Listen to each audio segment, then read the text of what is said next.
Hello, Mary's here. I'm glad you can make it. I would like to share a gem of a thought that I heard this last week, and it's about the finger of God. It'll be fun.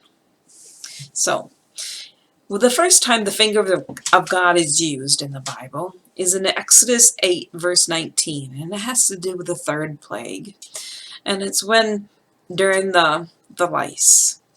And Exodus 8, verse 19 says, Then the magician said unto Pharaoh, This is the finger of God. And it was interesting.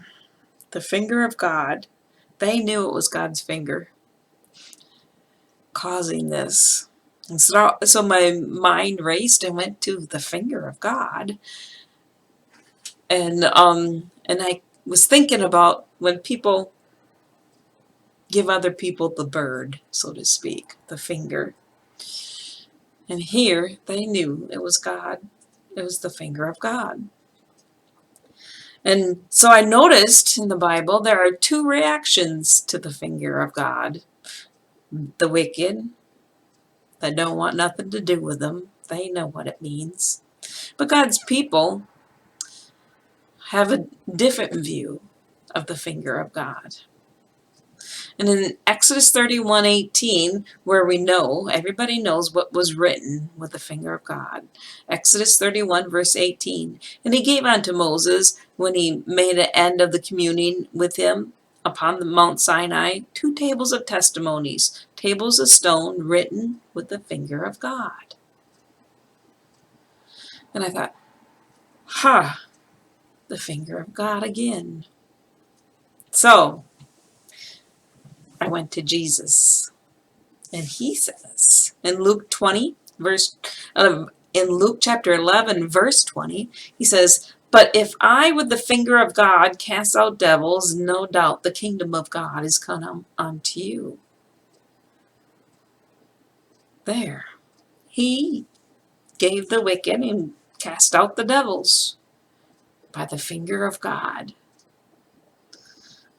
That was just really fun. But then it opened up my world much more, was Matthew 28, of just who or what the finger of God is. It's in Matthew 12, verse 28. It says, But if I cast out the devils by the Spirit of God, then the kingdom of God is come unto you. Oh, how fun is that? The finger of God is God's Spirit. And then we're going to find out it's Jesus also. It's Jesus. Because what happened in John chapter 8, verse 6, about the women caught in adultery, and they wanted to stone her alone.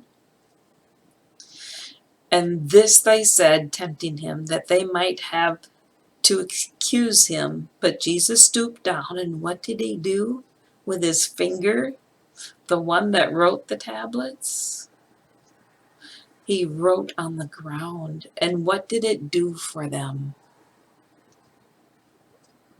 It convicted them. They left. Nobody threw a stone.